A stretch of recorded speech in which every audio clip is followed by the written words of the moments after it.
for October 21st. Welcome, everybody.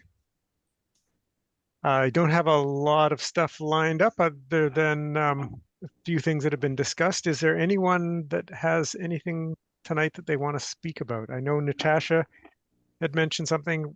Randy wants to chat. I'm sure there's some discussions about the comet. Is there anyone else? Miss Gainor, we haven't heard any space news in the longest time. Okay.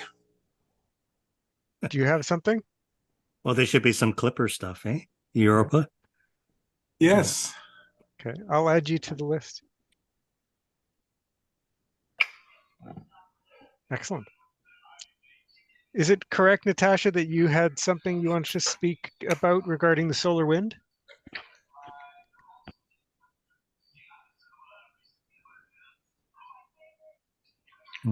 I think you're muted if you're trying to speak.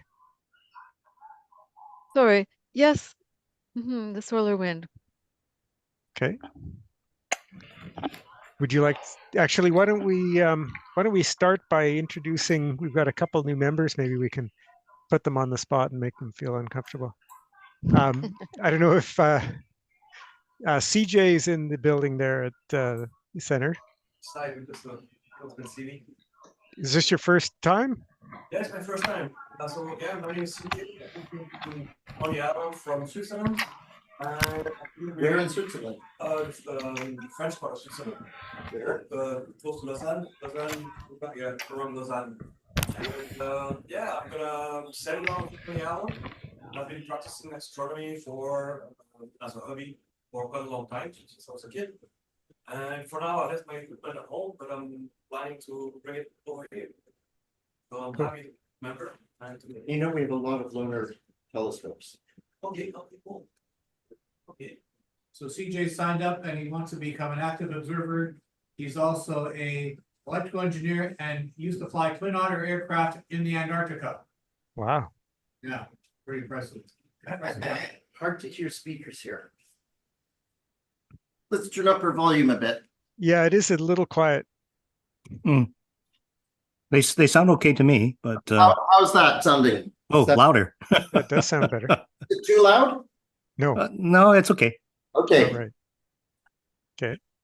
And Randy had also noticed that Megan, I don't know if Megan's been to our astro photography session, but I don't know if. Yeah, I've been to a couple of these meetings, but without my video, so that's why I feel newer. All right. No wonder we don't recognize you. Yeah, my face is new, but I'm relatively new. Welcome. And what do you do astronomically? I do astrophotography. That's about it. Well, sort of, yeah. I'm generally interested in it. I studied it in school and then moved on, but yeah, it's my hobby now. Excellent.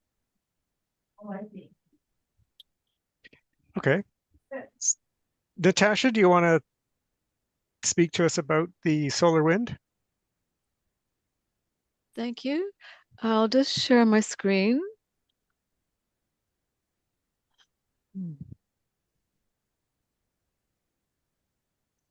Just hang on a moment.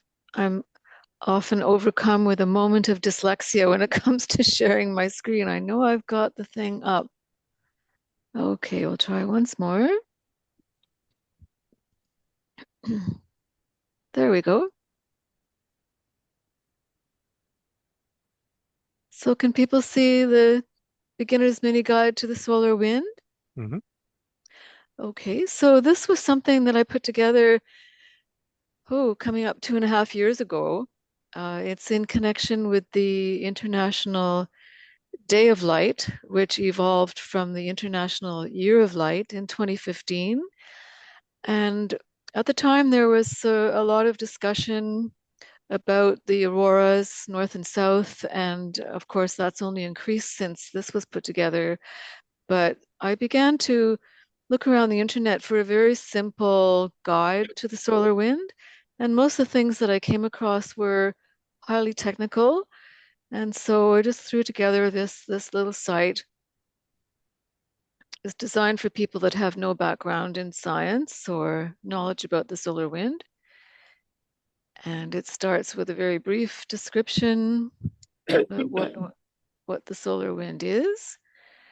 And there's a rather neat little video here that NASA put together. I don't know if there's time, but I could just show you a wee bit of it.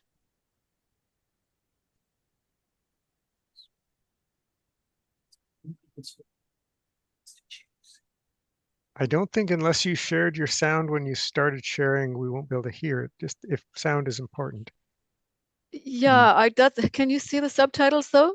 Yeah, we can see the Yes, we can titles. see the Yeah. subtitles. Okay, so let's just go with the subtitles. Why don't you read them out? Sorry? Okay. Sorry. Randy wants you to use your best announcer voice.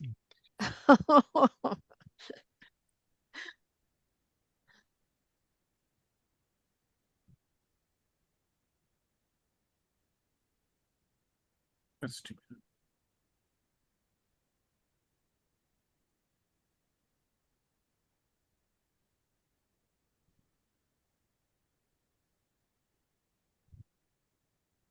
All right, let's get rid of that.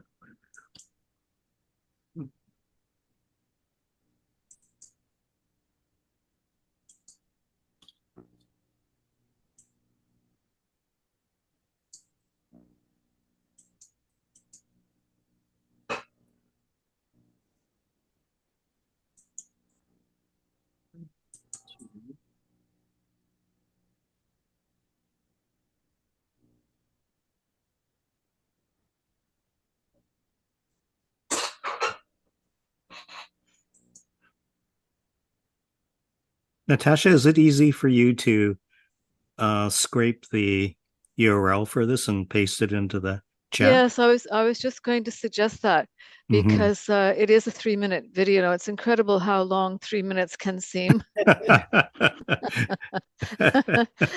So here we go, the more information about the sun's corona. And as you can see, it's very, very simple. Why is the sun's atmosphere so hot? And you can click on links to learn more about the Parker Solar Probe. And who discovered the solar wind? That's an interesting story about Eugene Parker, because originally his theories were not taken seriously. And there's a little ditty here about the International Year of Light, which is always on May 16th every year.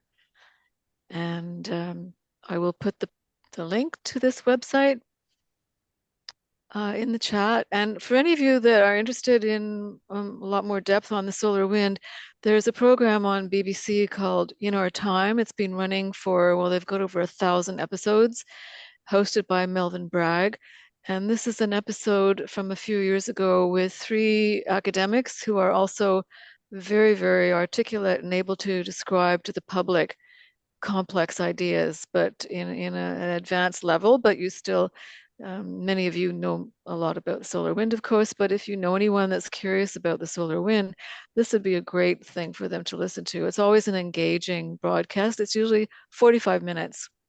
And then there's a list of other resources that are available. And that's about it. And I will paste the link into the chat box. Thank you. Thanks, Natasha. Thanks.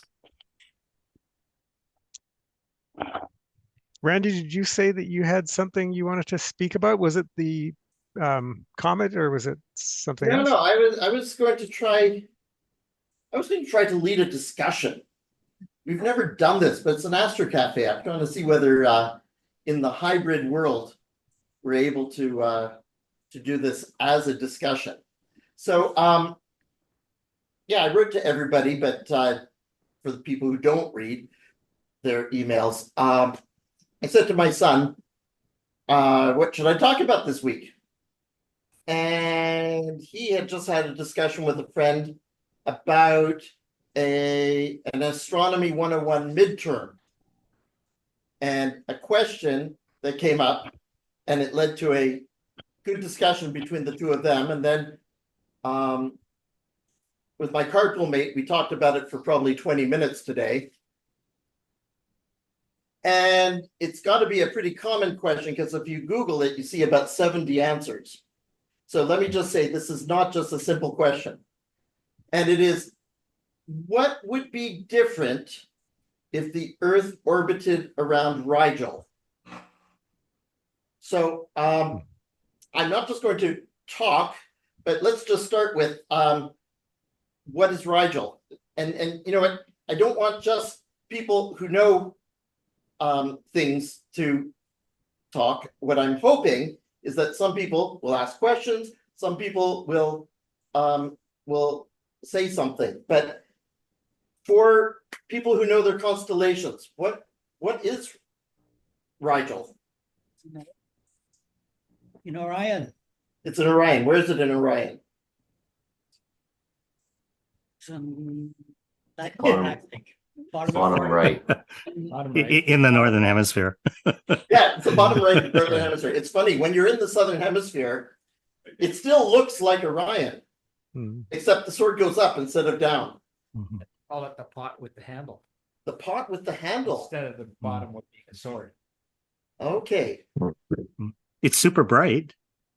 It's that's the I think the reason that the question is with Rigel is that it is a super bright blue giant. star. It's a blue giant. It's a multiple star system. Ah, that's a good one. Oh, Oh, very good. Dave. Oh, we have a 3-body problem then. yeah. Yeah, or more, maybe. Or more, yeah. I think it's 4 pieces. Yeah. Yeah. Anyway, so let's just, and you know, there's different ways you could do it. Like, are we going to say that the sun is there, the earth and all the planets are around, and then somebody snaps their finger, and instead of the sun, we have Rigel? That's one way that you could play the game.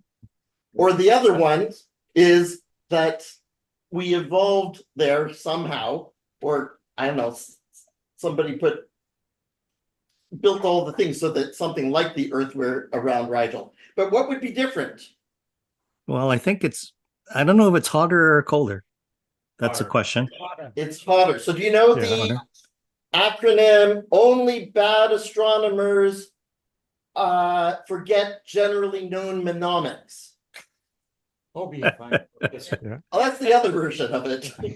Anyway, there's this over 100 years ago, the fine women of Harvard Observatory, looking at the spectrum, thousands and thousands of stars, they made these classes A, B, C, D.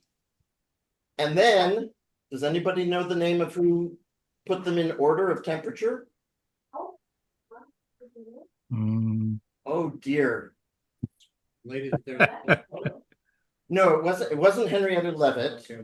It was No. your colleague. Leavitt's law. Yeah. Can somebody Google who figured out only OBA, the stellar classes on the color magnitude diagram? Anyway, B is the important thing. It's a B class star, Rigel. So that means it's way over on the left, and it is very bright. And whereas the sun is what, 6,000 degrees Kelvin, Rigel is 12,000. So how would that affect?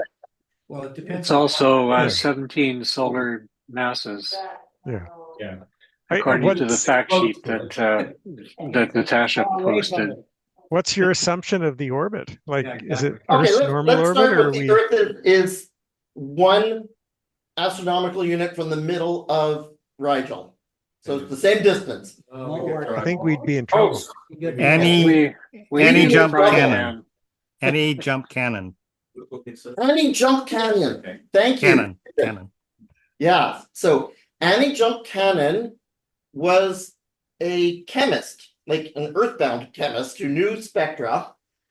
And she's the one that looked at these various things and said that the ABCD order that Wilhelmina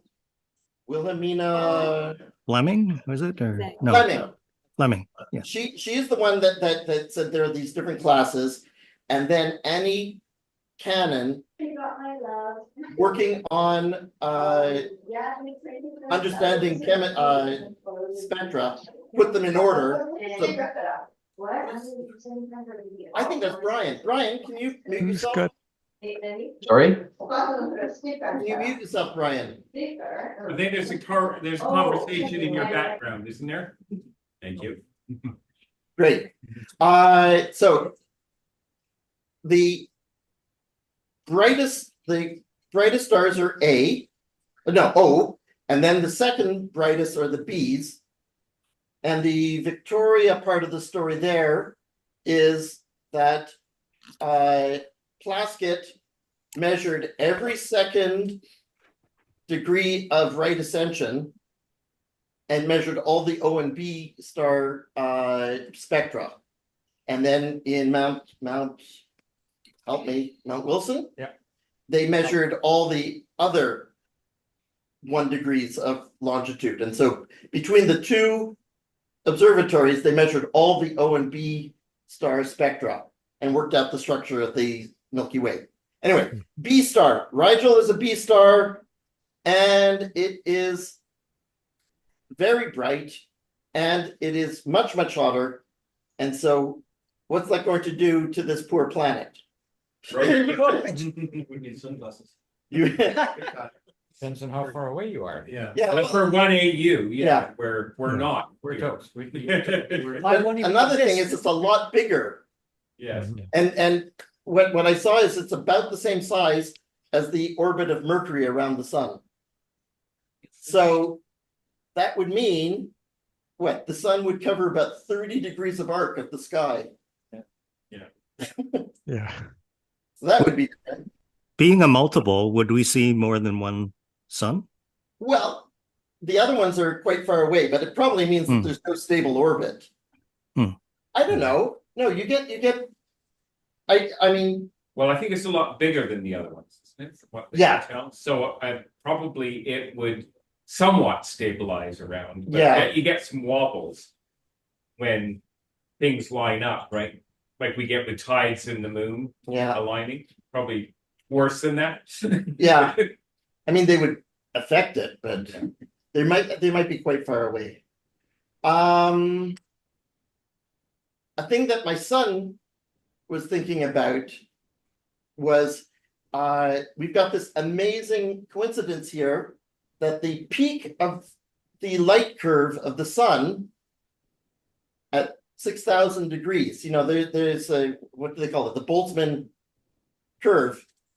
There's a peak, and that peak, for one thing, it's what we see. Visible light are the wavelengths that are the same as the peak of the sun. That's because we evolved to use it. But also the atmosphere is transparent at those frequencies. If it's ultraviolet, then it turns oxygen into ozone. And if it's infrared, we don't see it, but that's where you get the water molecules jiggling around.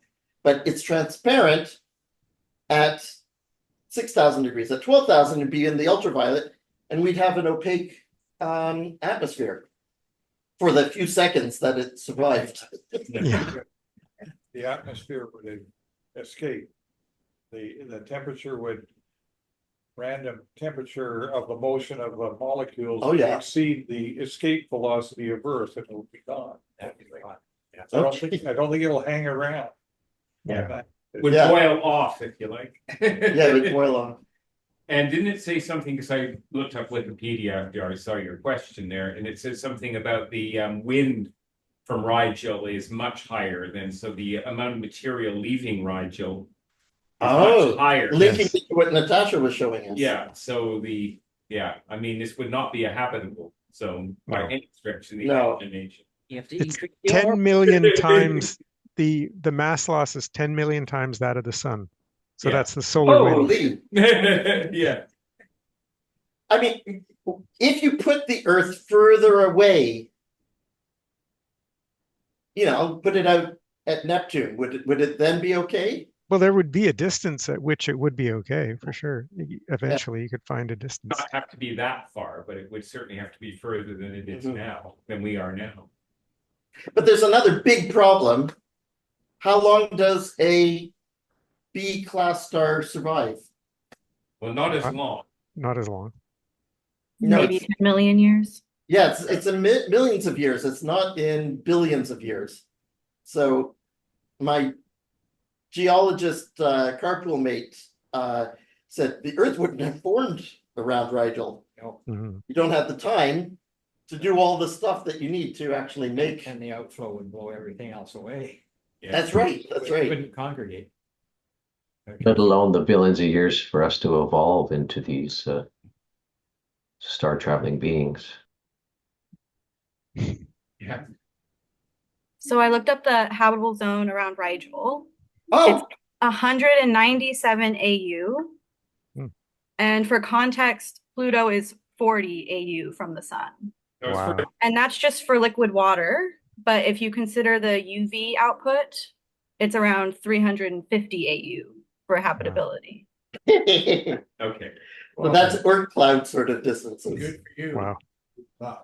Megan, that was awesome. So Where that's did a you whole find a that? whole different solar system compared to what we have. Oh, actually, this might be different.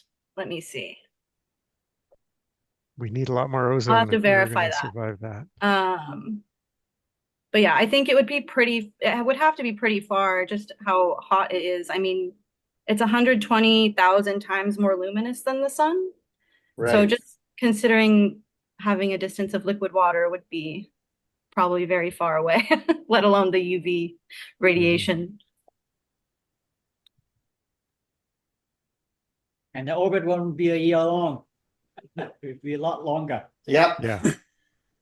Very slow years.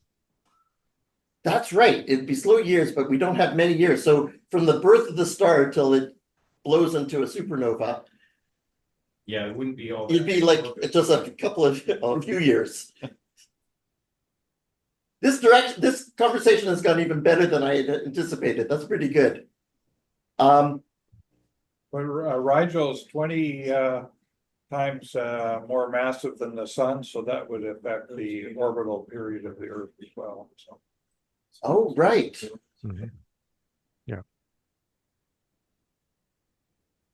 You'd have to be going a lot faster. You have to go around faster to get the centrifugal force to keep it away Mm-hmm. from falling back into the sun in the star. Yeah. Does anybody else have anything they want to add to this? I thought this was It's an interesting subject. pretty impressive. You took it in directions that I hadn't considered. But, If I wasn't hosting, I'd quickly calculate what that orbital speed would need to be. It might be fast enough that if there's any gas out there, you'd have a bow shock in front of the Earth. It's going around. Right? Yeah. We'd have a comet going behind.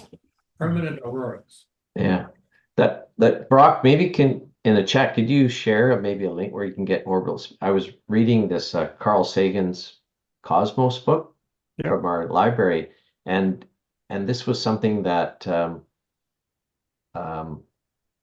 Sir Arthur Haley figured out early and with Newtonian gravitational forces, but there is a bit of I guess there's a law that determines how fast what the orbital speed is relative to the masses and the distance from the center object like our sun.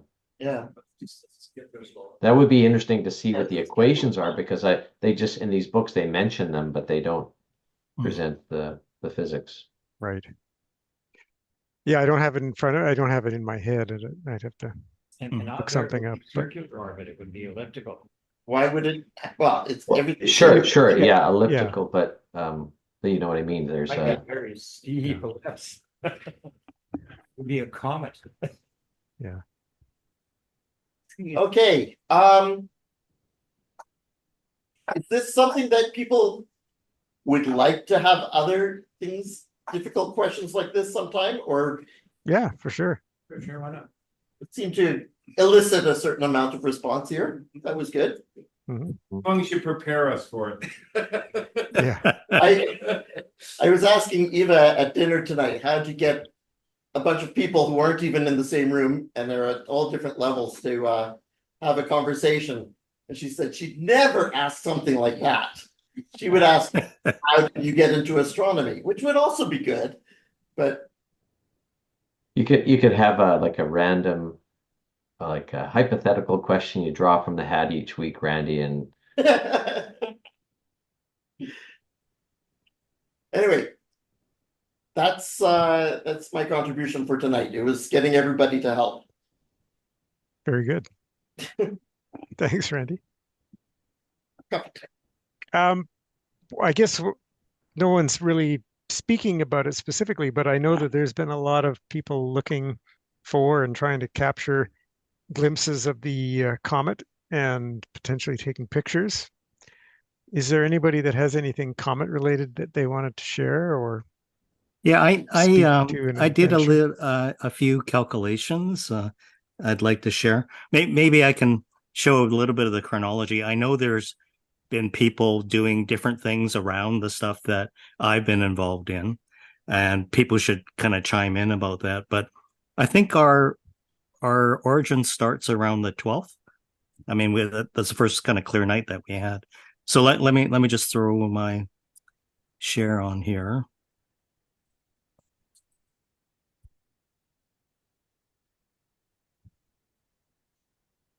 So as you probably know from our website, there were a number or a group of us that went up to the VCO on the 12th, and we were able to spot the comet and maybe even take a few snaps of it.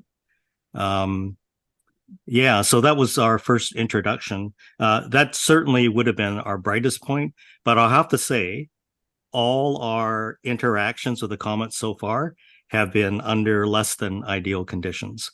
And I'm being polite. The first challenge we had was the fact that the thing was taking a dive right at dusk, so we didn't have a lot of time to see it before it kind of disappeared. So that was the 12th. So, as time evolved, we got to see, let me just see here. So that's a shot from the hill. And here's a bit of a close-up. This is actually during the time that it was starting to dim. And this is near the end when it kind of hit the cloud. And to add insult to injury, I think there was a lot of, I guess the fact that it was kind of diving into that gray area. That's not an unusual theme, as you'll find out. So I think it was certainly good enough, and I'm very thankful for that night. Now, I don't know if people were elsewhere on the 12th. There was a group of us. I know there are people with binoculars kind of looking, but the next night after that, I think was the 17th. Actually, right? David, just while we're talking about the 12th, I just want to talk about my experience. I was on King George Terrace. Oh, that's right. You another group. I had binoculars, a telescope. I didn't see anything with the telescope. It was too much magnification. And my camera. And I first saw it in the binoculars, and I took some pictures that I was very pleased with. But there was this guy there who was just looking, bare eye, and he was saying, okay, now it's behind the cloud, and now it's out. And I said, how do you do that? And he says, I'm a whale watcher. Oh, interesting. Interesting. So that actually feeds into a comment I was going to make, Randy, that it's actually very good to crowdsource acquisition, because when you have a whole bunch of people with you, somebody's got to have good eyes, right? It won't be me, but there's somebody that's going to help, right? And maybe we can move away from the 12th now. So there was an evening where a few of us were on Mount Tommy, and we were kind of looking, and Brian, you were there, right? Kirsten was there with her refractor, and then there was a whole crowd that kind of just showed up, and they were all kind of helping. We were trying to figure out where this thing was. It wasn't ideal either. Like, there was this thin veil of cloud around the environment.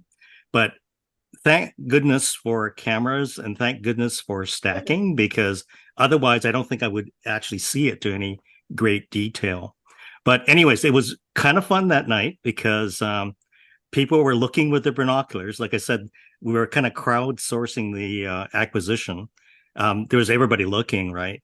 And then finally, when the stars started to appear, it was a little bit easier because then we spotted Serpent's caput. And once the Brian, were you the one who found Serpent's caput? Is Brian there? I don't see Brian. Anyways, there were a bunch of people talking about finding the head of the serpent, right? So once that was located, I knew that the comet was just, if you follow the serpent down from the head, that it was close there. And I could also see, or I could tell, there were two stars from Ophiuchus, the serpent bearer, so it was actually framed between the two pieces. And then I asked somebody to tell me, like for somebody who could really see, I asked them to tell me what on the landscape it was under. and then they said, okay. So I put the red dot finder on the spot on the landscape on the horizon line, and then I just moved it up until I thought it was about the right height, and then I took a picture, and that's how I confirmed that that's what it was. And then I immediately took 50 pictures. Now, just so that people know, there's nothing fancy about what I did.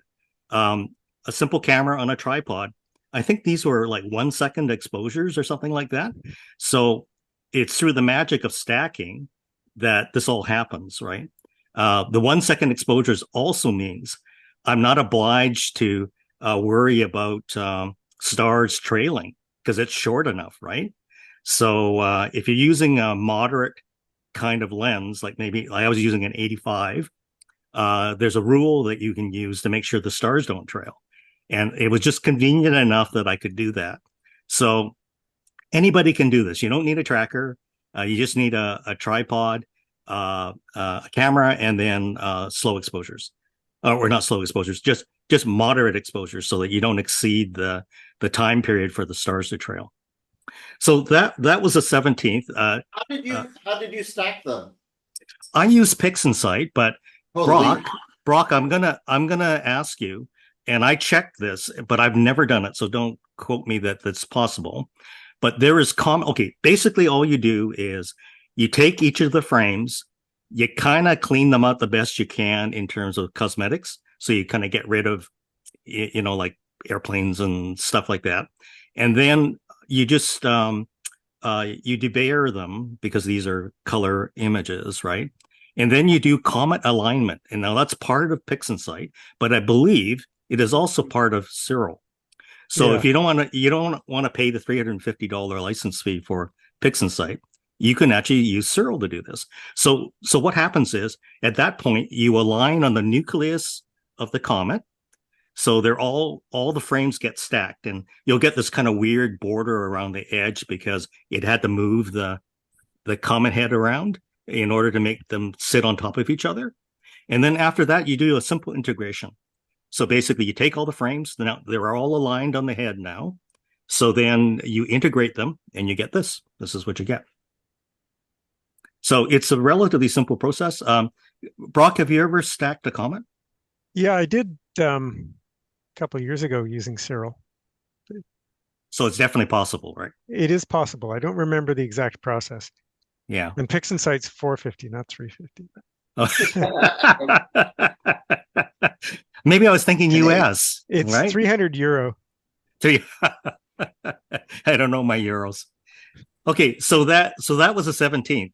And then Reg and I have been in conversation about the weather. Not that I'm putting any pressure on Reg, but I just said, well, what do you think the next best time is, right? And on Sunday, it didn't look that good. But Reg, were you out for a walk or something and you saw something? I went out for a walk and there was a fierce southwesterly wind. It was cold. And right where I was in Oak Bay, there were two big clouds that set itself up and prevented me from seeing the comet. And the winds convinced me to go inside quickly, so I didn't linger. So that didn't stop me. So like it could be doom and gloom, it wouldn't stop me. So I went up to Mount Tommy again and I did this. Now this time, this time, I could enjoy the darkness, right? Because now the comet is climbing, right? So I can wait longer. And now instead of dusk that I'm fighting against, like I'm going to overexpose if I expose it too long, I went for 2 seconds this time, still within my star trail range. And yeah, I waited and it was so promising. I shot 50 frames and I lost half because 2 humongous clouds came by. I still asked Reg, how did that happen? It was really clear. And then these 2 big clouds came up and just covered it. So that was the end of that. So in spite of that, I stayed. It was a little bit cold, but I stayed and I went home thinking that I got nothing. And I thought, well, you know, there's more time to come, right? And then I was pleasantly surprised to see the first half was okay. It was only the latter half that was covered in cloud. So when the sequence finished, I looked at the last few frames and I thought, no good. And then when I got home, I looked at the front of it. So half of it was okay. So I used the half. I used what I could get. What time was this? This was 7:45. Yeah, 7:45. I tried. I saw nothing. Okay. Well, this is stacking, right? I mean, what I'm gathering is I'm gathering photons at any opportunity. At times where I get nothing, but it's cumulative, right? So whatever comes through, well, that's the way it works for you too, Brock, when you collect stuff for deep sky, right? Yep. You collect a whole bunch and some are duds, right? And some are good. So you just keep on accumulating good stuff. And then you get this, right? So they don't even have to be all that well exposed for each individual frame. And in fact, you probably don't want that because when you stack, you get extra light. So you don't want them to be perfectly exposed. You want them to be a little bit, under a bit. So yeah, I was able to do that. So that now the last thing before we move on, I'd like to show other people's stuff too, but I wanted to show you this.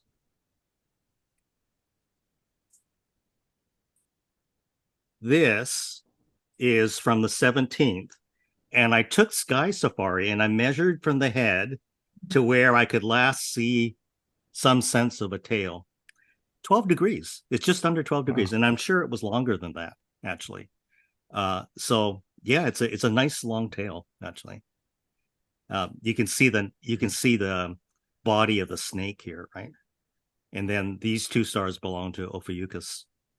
So it was basically framed.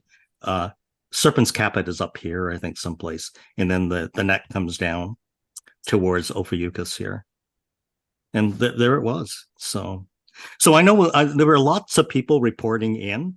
I would put stuff out. I think Larry put in a couple of notes indicating that he had seen it with his binoculars. So there were a lot of binocular observations. I'm trying to remember, Joe.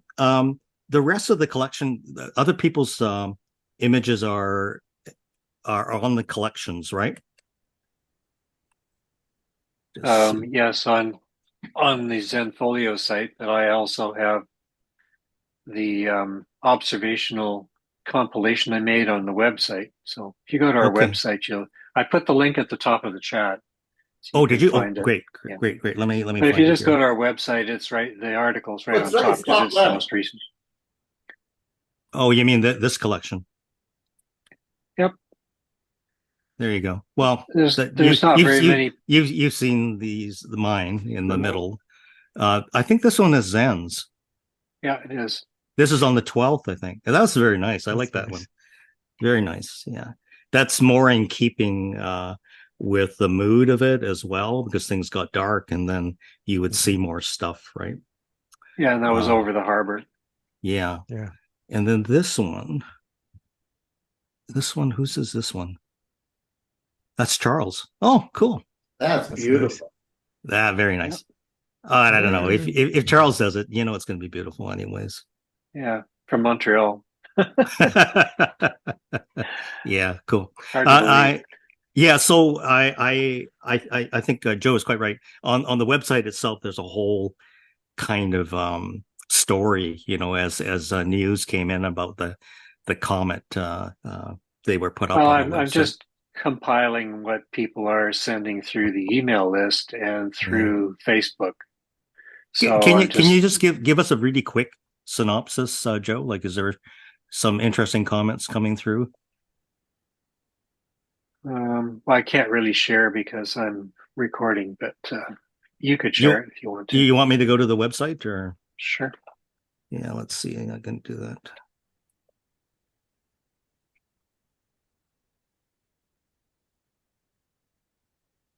Yeah, it's been kind of fun. I know probably for a lot of people it's been frustrating as well. Like I know a lot of people haven't really seen it yet. Yeah, me included. Yeah, I think it depends on how stubborn you are, and you know I'm really stubborn. So let's go. I should have gone out last night, but it was just too cold and windy. I tell you, I hear you.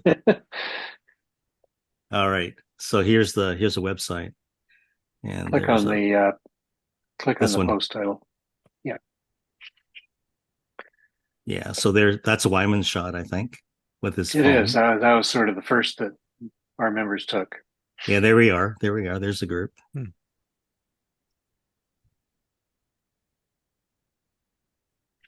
I'm looking very instructional. So that's a refractor I used to spot the comet. It was quite handy with a really wide field eyepiece. So really, the instrument of choice is like a short refractor with a very wide field eyepiece, or binos. I mean, those are the instruments of choice. So I know that Larry. Oh, I don't know this person. Carlos, does anybody know him? And Sherry, he contributed a couple of times. Okay. Yeah, I don't know him. And Sherry kind of chimed in. Yeah, well, you missed stuff because you're not on Facebook. There's Randy's photo. That's nice. Yeah, very nice. I noticed a lot of people have asked me about how to get rid of the noise, but there's a lot of ways of getting rid of the noise.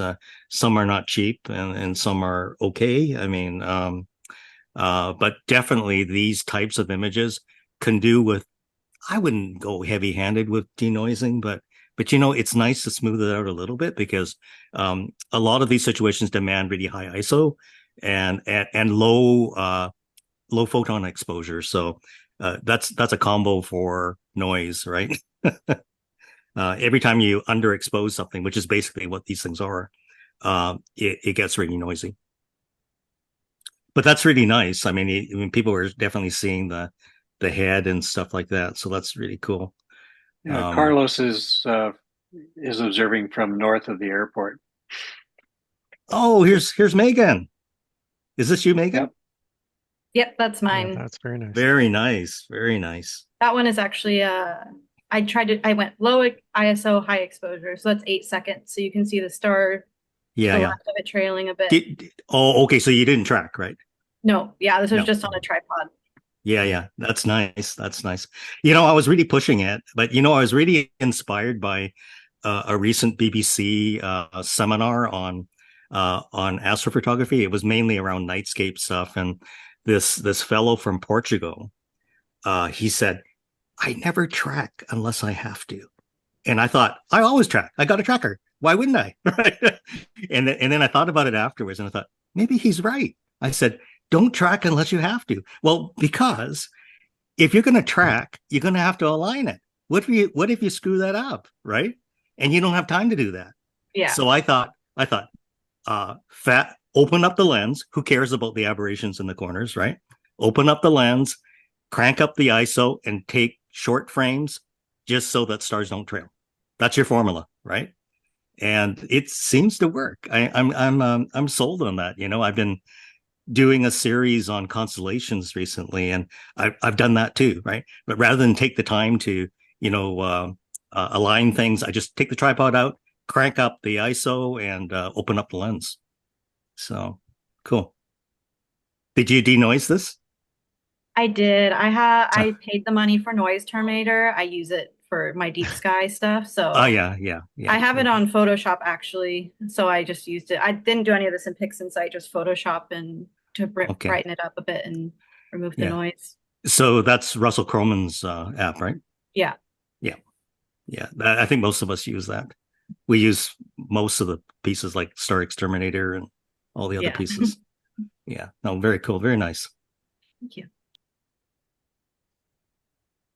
And that's Zan out observing from Clover Point. I know there was a suggestion that would be a good place. Go ahead. Pat, I'm with Dan on the Clover Point Park in October 12th, and I recently joined the club, so my isn't on the website. So can I show them on the chat? Yeah, you can. Well, you can. Do you have like a link to? I joined this club, maybe yesterday or really recent. Wait, I'll find that. I took that photo by my mom's iPhone, and I think that's great. Oh yeah. I keep forgetting there's a high contingent of iPhone photos for this as well. And in fact, even if you didn't use it as your final photo, it's a great tool to use to find it. So that's a really good suggestion actually. Okay, let me get rid of this for a sec. This look good. I'm just gonna find the chat.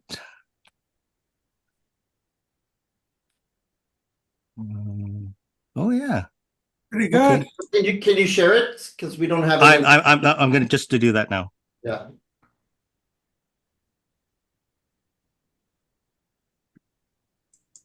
Okay, I'll do this one too. All right, let's go back. Share. Unfortunately, I ended up launching Photoshop, but that's okay. So, can people see that? Not yet. Oh, you don't see that, huh? Okay, just that. How about that? Yes. Yeah. Okay. Wow. With a cell phone? Yeah, a cell phone. My mom's. Wow. That's terrific. That's really good. Yeah, very nice. Sell your telescopes, you guys. Yeah. Yeah, sell all your equipment. I recently come to Canada, and my camera is in China, so I. Okay. So your other car is a nicer car. Is that what you're saying? Okay. Okay. So what are you gonna do when you get your camera?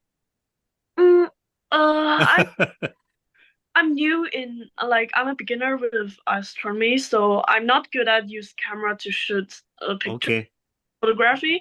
I usually use cell phone to take pictures, and I try to take I try to see the Milky Way on maybe May or June this year, but it looks like the color looks a little bit strange.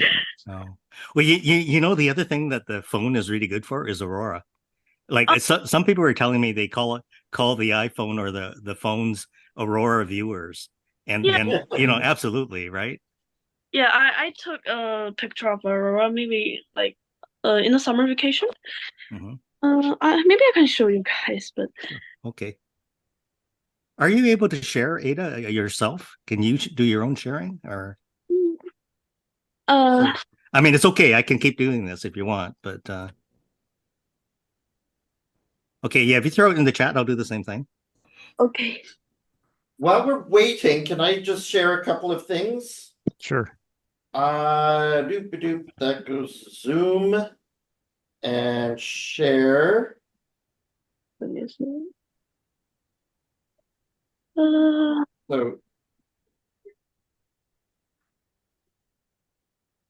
So, Deborah Saravolo Oh, nice. in Soyuz always takes the best pictures of everything. Yes. Anyway, so she, I she, post on Okay, that. we'll just wait until Randy's finished, and then I'll so what bring you that see up. here is the bow shock, and I'm wondering whether it's actually a spiral and it's spinning around making these layers. I don't know. Well, you know, most of the shots I've seen, Randy, it's not fully circular. It seems to be bent or something, or flattened. And then this line down the middle, that is the shadow of the nucleus. Yeah. Wow. Isn't that remarkable? I've never seen that before. So the thing I don't see in this shot, which I've been curious about, is the anti-tail. The thing coming out of the head. That's what she was trying to pick up, and she failed. Yeah. That was her goal, was to get the anti-tail. There have been some amazing pictures out there on the Facebook. Yeah. Anyway, there's one other thing I want to show you.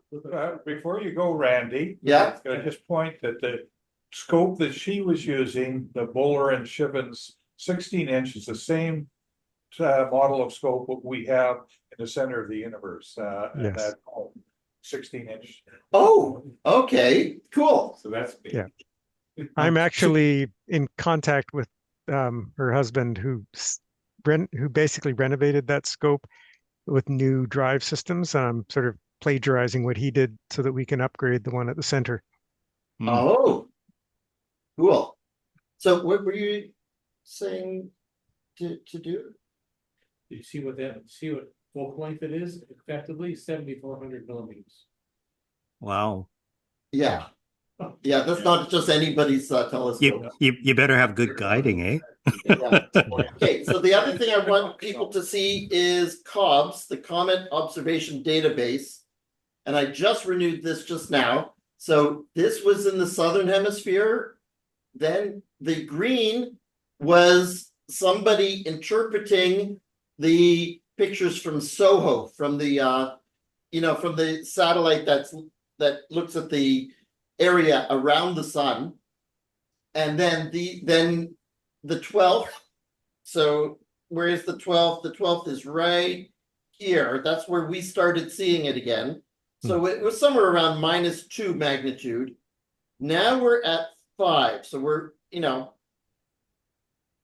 outside the possibility of naked eye observation, but that's how it's going right now. So certainly this is easy telescope binoculars, but it's fading quickly. Yeah. Each one of these horizontal lines is 2 magnitudes.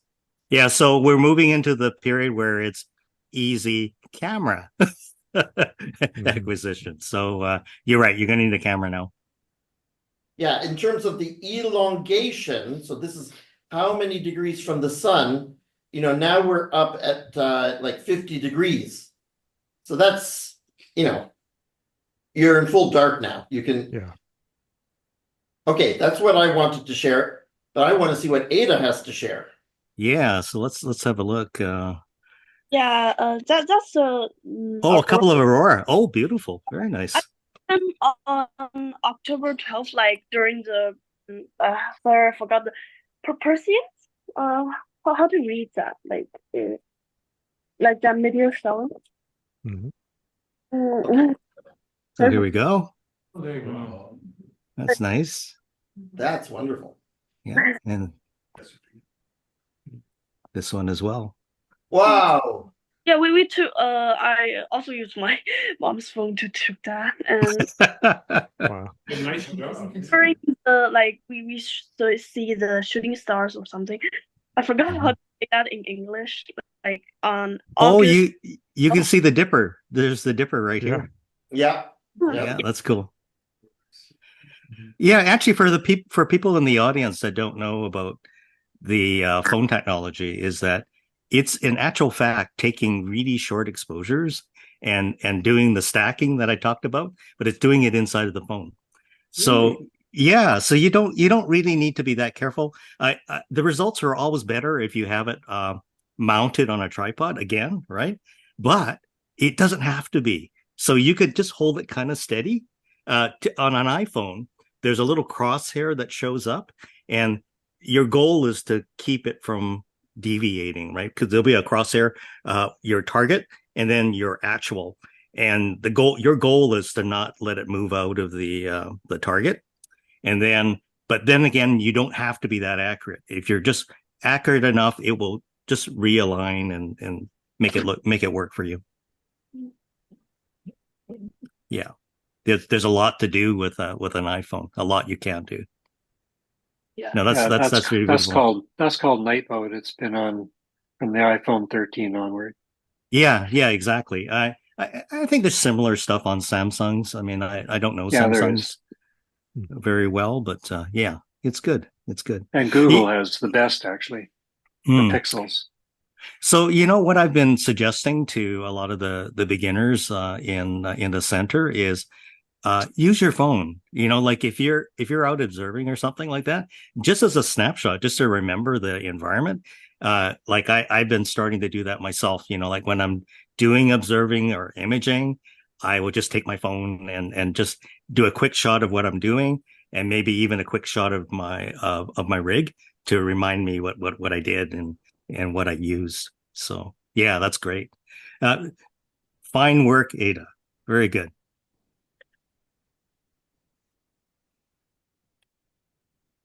So I think that's all I have. Thanks. Unless there's more pictures from people, but Before we go, could I say something? I was at the Victoria Center Observatory on October 12th with a bunch of others. And the neat thing about it was we did not really know what we were going to see that night. So there was a sense of uncertainty. Yeah. And we had some clouds and that, so there was a challenge. And it was a sense of adventure, and it was a joyous evening. And it was so much more fun to share it with others than do it on solo yourself. So we are sort of planning, depending on the weather, to have either a session tomorrow night or Wednesday night. And I think you will be sending a note out, David, if we are going to go. So yeah, for sure. I mean, the weather is what it is. I don't know. Like I always try anyways, but I mean, I'm kind of foolish though. You don't want to follow my suit. So, except in the long shot situations where I could win by doing that. Okay, one last photo. I just had to show this thing. I was looking in my Facebooks and wow. Oh, there's the anti-tail from Tucson. They cheated.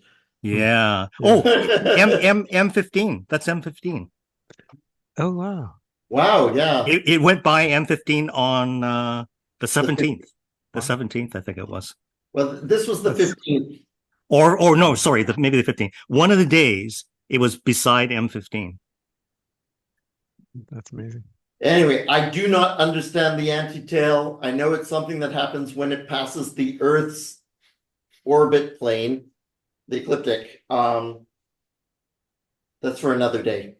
Yeah. It looks like it's built-in laser pointer. Yeah. Thanks. Anyways, thank you. I found that when you showed Deborah's image and the nucleus did not look normal, it's kind of had a hook on it.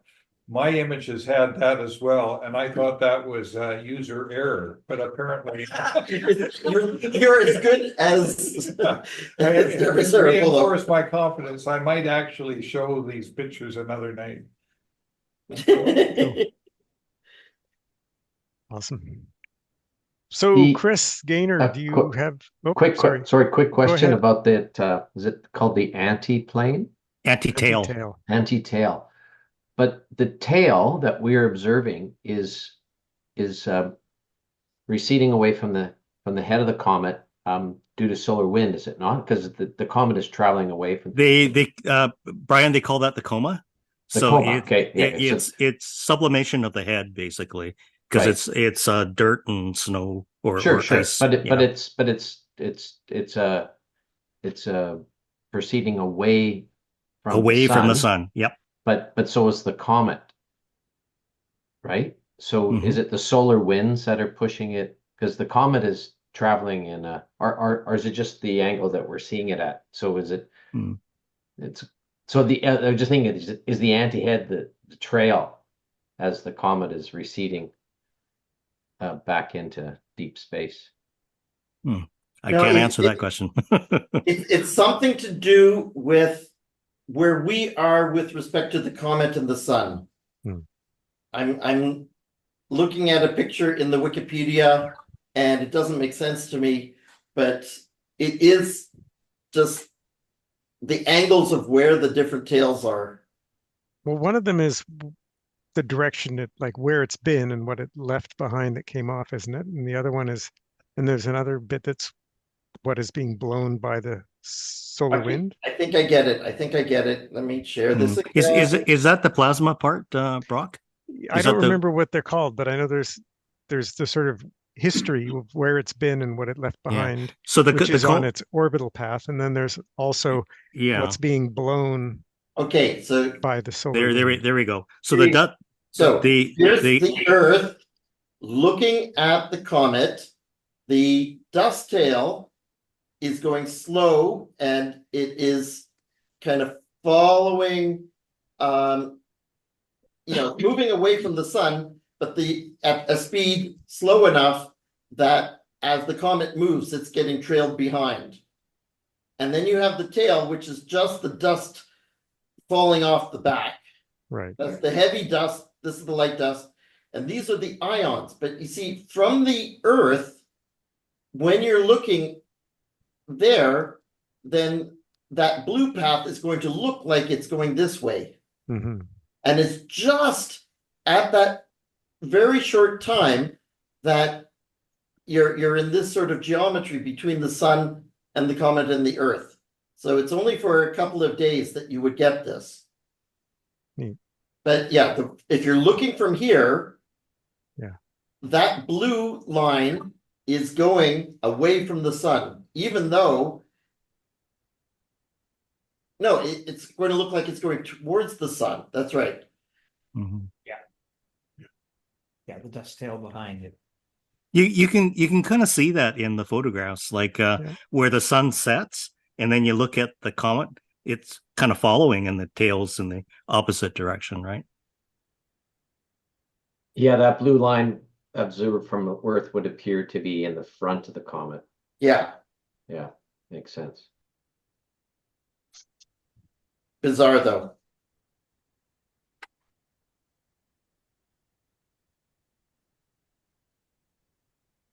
Well, the separation between the dust and the ion tail was probably most obvious with Hale-Bopp. For the people who were watching back then, yes. It was very distinct. Cool. Chris Gainor, do you have any updates on just a second happenings? Okay, just a couple of space things. I actually showed this slide at the monthly meeting, and this was the launch a couple of days before that of the Hera probe to the atmosphere Dimorphos, and it's in a set with the larger asteroid Didymos, I think it's called.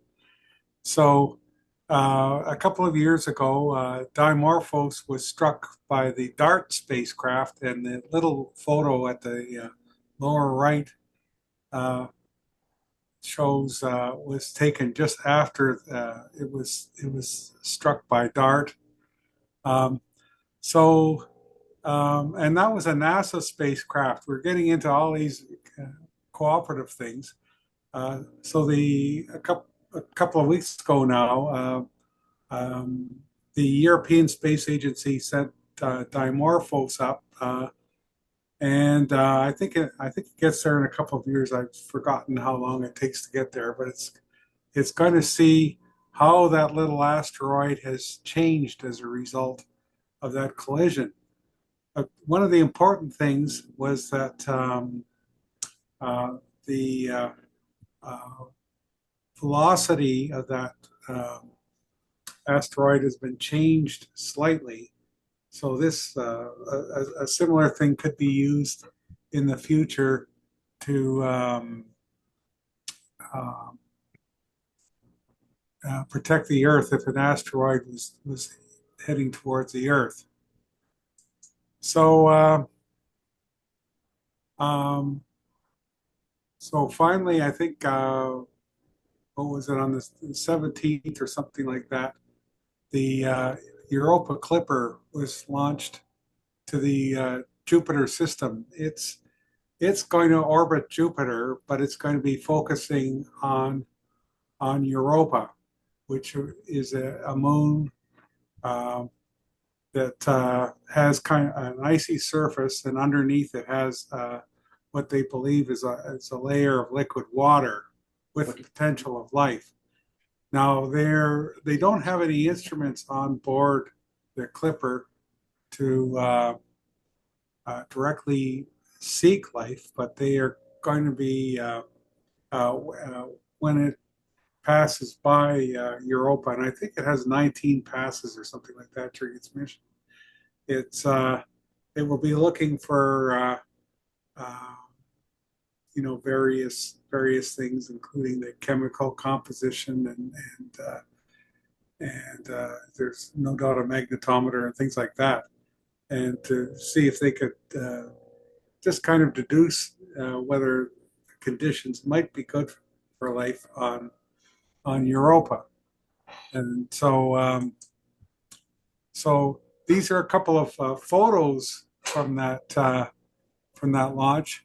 Actually, the launch photo on the left was taken by a friend of mine who sent it to me, a guy who lives in Calgary named Joel Powell, and he instead of wasting his money on telescopes, he spends it all on trips to Cape Canaveral. So it gets pictures with this. But this was a Falcon Heavy rocket, which is certainly one of the larger rockets available today. This is the same thing that launched that, what do you call it, Tesla into orbit a few years ago. We might remember that. But they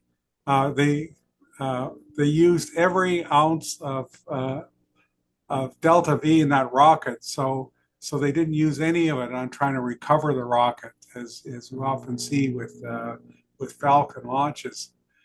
So the photo at the lower right is just a picture from the upper stage, just as the spacecraft was moving ahead from it.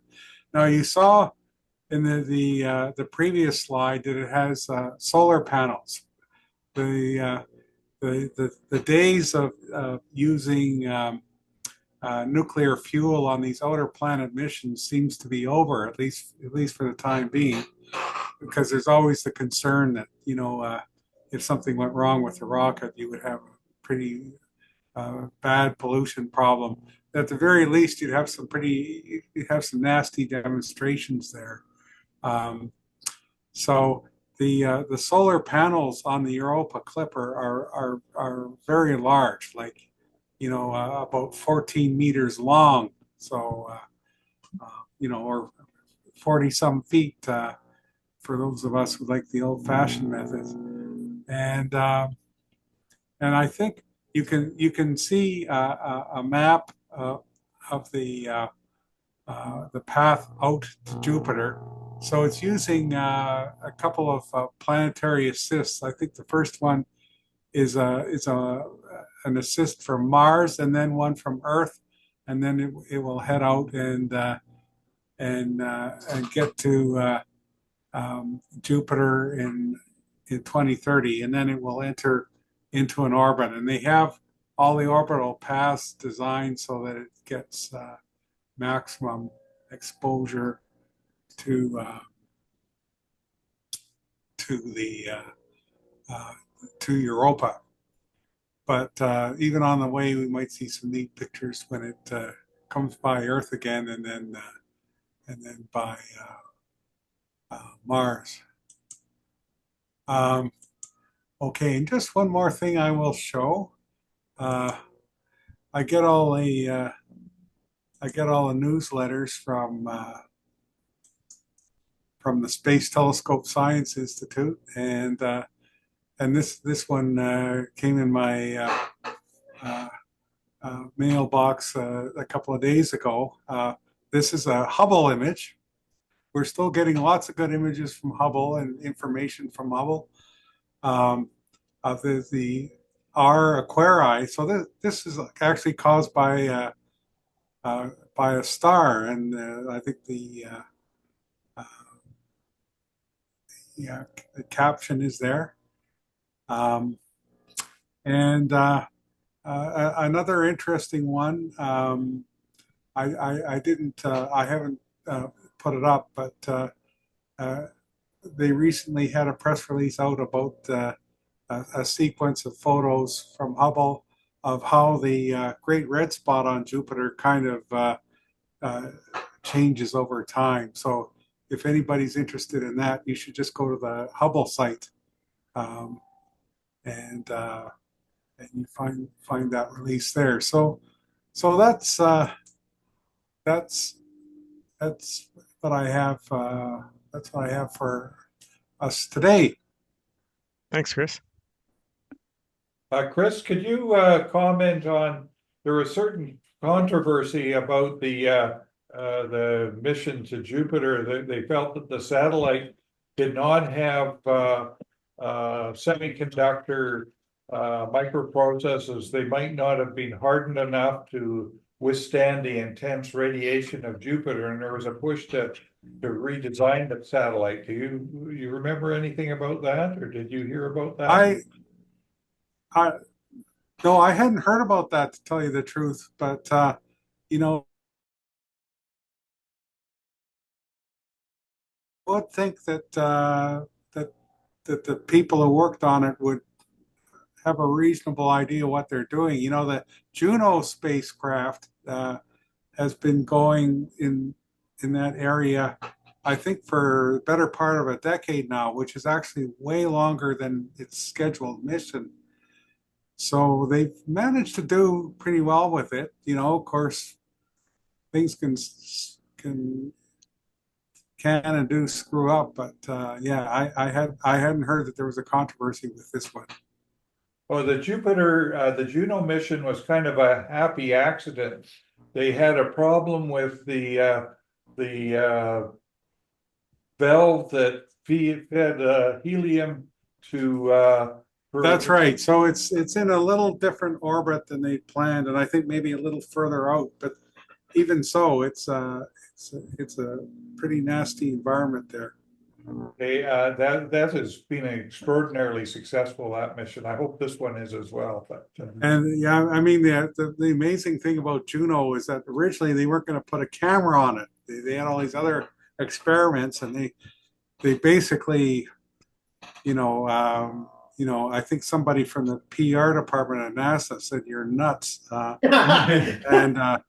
and so they have this camera on that takes raw images, and then they just basically, you know, put them out there, and members of the public do all the processing on it. They just kind of sourced it, you know, a little citizen science. And you know, and of course, they've just had stunning photos from Juno of the poles of Jupiter and things like that. So, but I understand there is a camera on this one. So, even though that's probably not the main scientific goal is getting pictures of it, seeing as well, what they're interested in is actually under the surface. When is the Clipper going to rendezvous with your rover? I think I was just looking at the date there on that image, and I think it's like the spring of 2030. Wow! So it's going to take a while to get up. Still a while. Yeah. And yes, by the way, I'd like to welcome Ada to our club. It's great to have such quick take up and then producing great images. And I did last night. Last night we were actually in town for a show, and then I had dinner, and then it came out. I said, "God, you know, if I get home, I might be able to see the comet." So I ran into this little park next to where we live, and had a brief glimpse through my binoculars. But yeah, the weather was pretty raw, but you know, I was so happy to see it after all these days. I guess this is kind of the penance we've got for those of us who saw the solar eclipse earlier this year. The moon was beautiful this morning at 6:30. For those who care. Oh, you know, I forgot to mention the beautiful Hunter moon on the 17th. We were standing there, focused on the comet, obviously, right? But I turned around and somebody asked me, this woman asked me, and says, "What's that little orange sliver there?" So I turned around, and of course it was the moon rising, right? Ah, lovely. And I caught a picture of it, and it's beautiful, actually. It's Hunter moon, Hunter supermoon, I think they called it. And then the next night, the night I shot the last comet picture, there was a moon as well, but it was still red. So there's seems to be a lot of particulate in the air. Brian, you mentioned that you think there's like smoke in the air or something like that right now? Well, last week there was some slash burning on Vancouver Island. Okay. Yeah. I was at Cowichan Lake. We had a forestry meeting, and I was looking due north, and on the horizon, so north shore of Cowichan Lake, there was this red glow, and I thought, that's too red for an aurora, and it's too far north for the sunset. And then former chief forester from Mosaic, confirmed that, people were slash burning on the private forest land. So that's why there was extra particulate matter in the air at a time of year when you wouldn't expect smoke.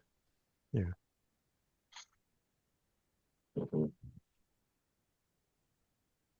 Since we're talking about spaceships here, Randy has a little clip here of something that to us spacecraft geeks is pretty important. SpaceX just caught something the other day. For those of you who have seen it. So we'll just let you watch this for a second first.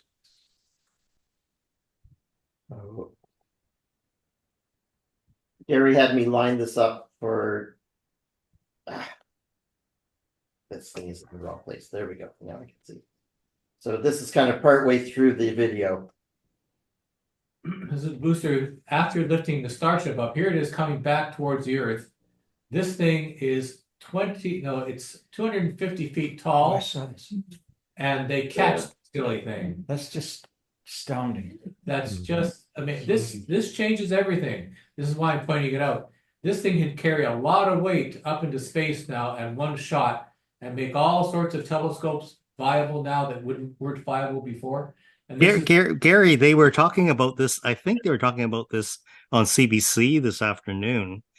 And they said something about a chopstick maneuver. Like there's two pinchers or something that grab it. Those two arms that the stage landed on, they call those chopsticks. Yeah, chopsticks. Yeah,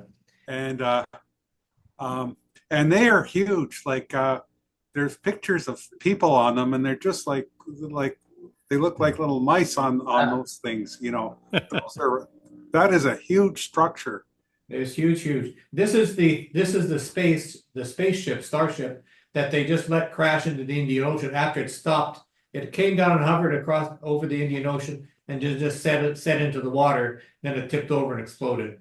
The next one of these is going to land back on land too. So you have the booster get caught by the chopsticks, and then this thing here was just simply land beside it.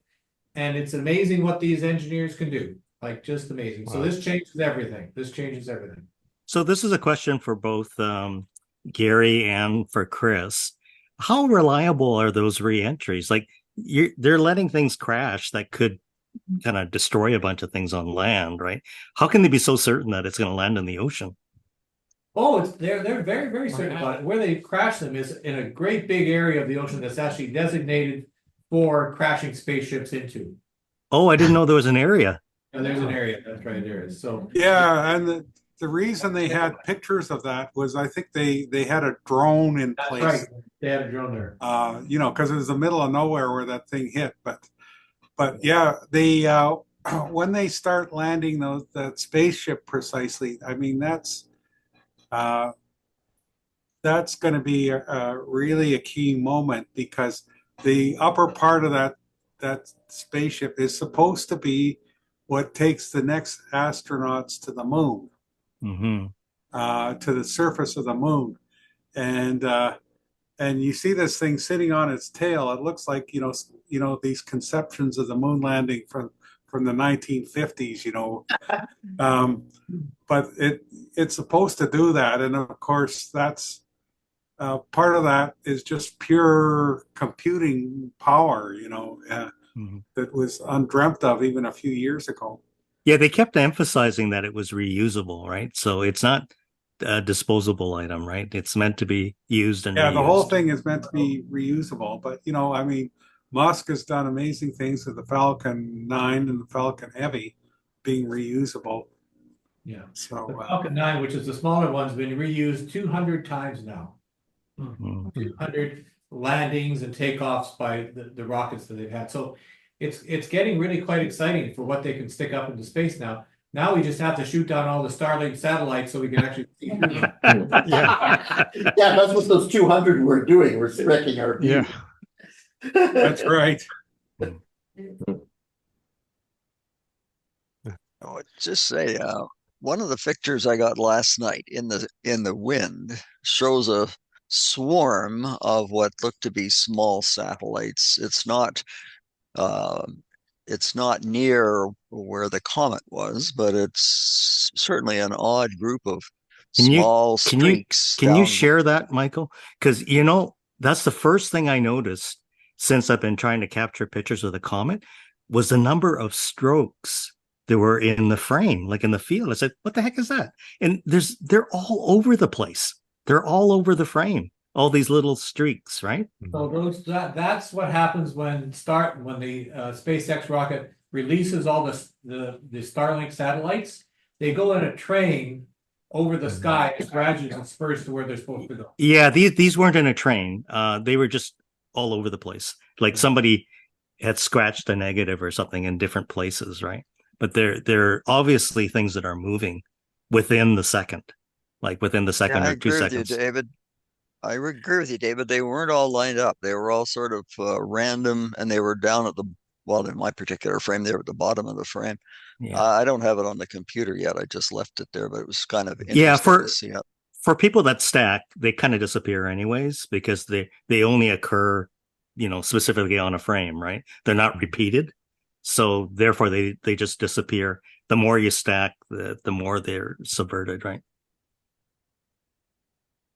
I was going to say, aren't some of those earlier satellites a lot more reflective? Yeah. Too? So those could be some of the first, which I understand were a real problem. I think they tried to correct that a bit. But yeah, they painted them black, but the problem is now the latest SpaceX communication satellites are brighter again because they're bigger, because they're now broadcasting cellular signals to the Earth's surface directly. So we're back into it again. Well, maybe we're going to just get used to it. You know, maybe they will be part of the astrophoto landscape. They are. Yeah, they are already. And SpaceX is not the only company to blame. There's yeah, I believe there's a firm in China that's launching them now too. Right. And that one has huge solar panels, and they don't care about how reflective they are. It's going to be theirs is going to be a bit of a disaster. Wow. And is it another one of those thousand satellite things? Yeah, maybe they're low Earth orbit, so yeah, they have to have a bunch of them. Yeah. Maybe in a decade or two, we're going to bemoan the fact that the skies used to be clear. Make it increasingly difficult to just put rockets up without hitting something. Yeah. Yes. That's a good point.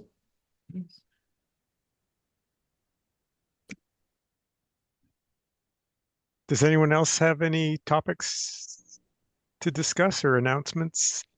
I don't have a topic, but I just wanted to ask Natasha a question. Natasha is still there. Yes. Natasha, I just tried Googling a vanbentum.wixsite.com, solar wind, and it doesn't come up. Oh, okay. Yeah, if I leave solar wind off, your former husband's sites come up, but the site that you put into the chat itself doesn't arise. I have the correct working link in the meeting notes, so you can just click on there, Reggie. All right, thank you.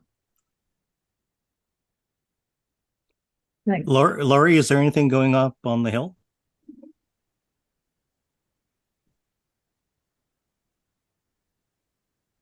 We had a really fun time last Saturday night at the star party.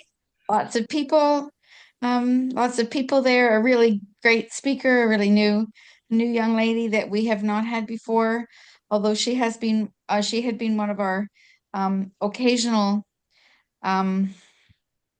volunteers at the center, but she gave the presentation on the clipper, on going up. So yeah, Europa Clipper, and lots of people, even though it was really a very poor night and lots of rain, we still had a lot of things. The next meeting will be on November 16th, which, and it's our annual meeting. So we have to have one, just and so we'll be sending out information about that, and we hope that anybody that would like to come.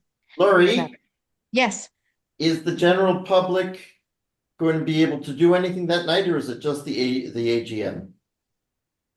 No, is it everything else will all be the same. It's just that instead of having a speaker like at the one time that we'll be having our annual meeting at that point. And we always have our volunteer appreciation and usually some information about what's going on. So But there'll be Plasket tours?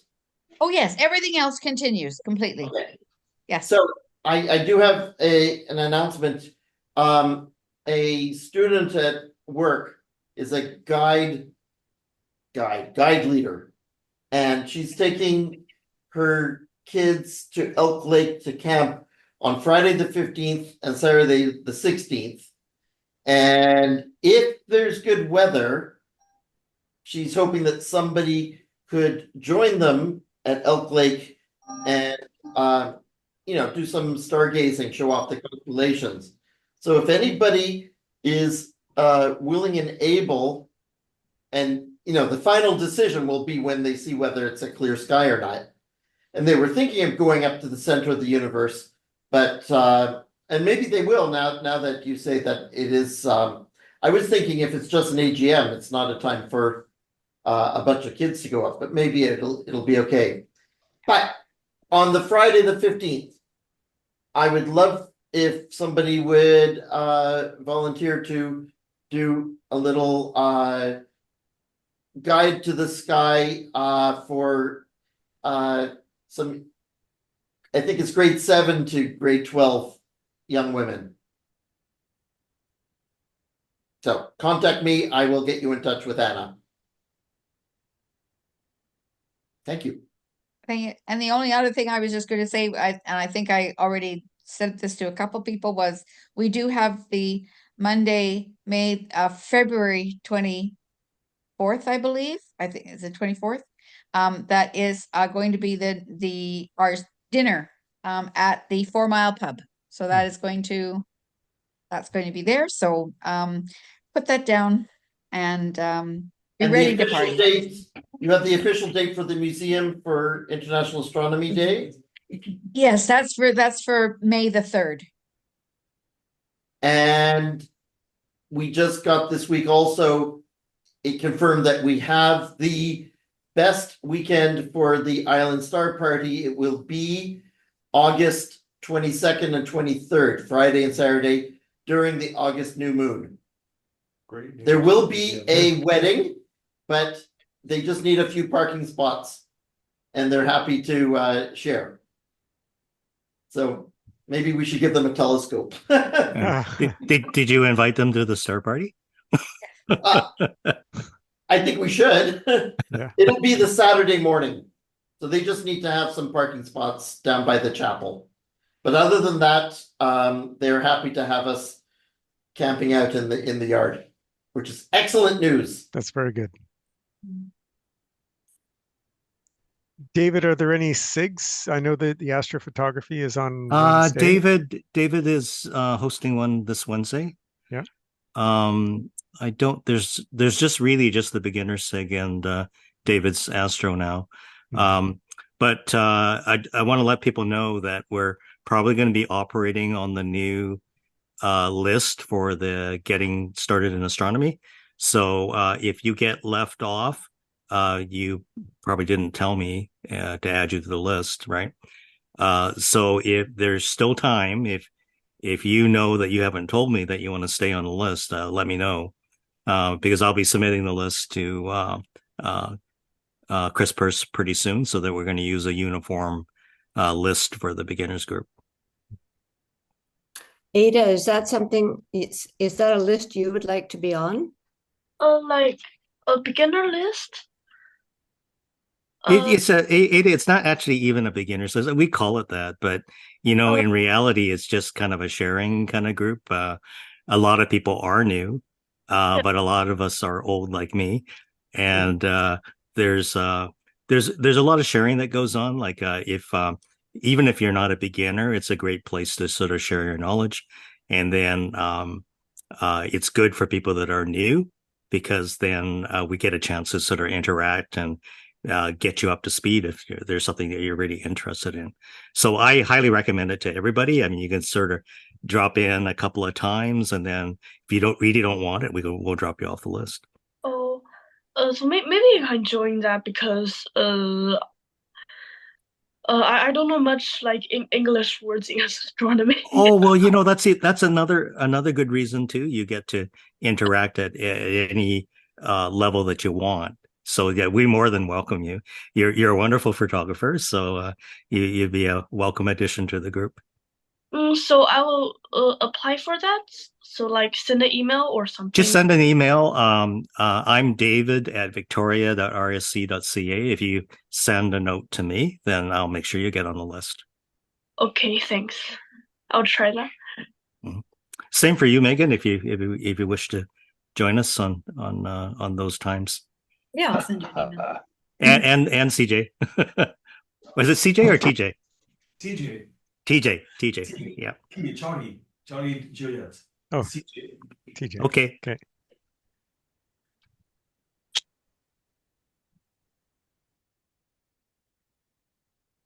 Excellent. Is there anything else anyone wants to speak to, or should we wrap it up? That's been a good discussion. Went on. We didn't have a lot of big topics, but Randy helped us get some interesting things discussed. And thanks to Alex for tech and Elaine for making the coffee available. Thanks very much. Okay. Good night. Good night. Bye.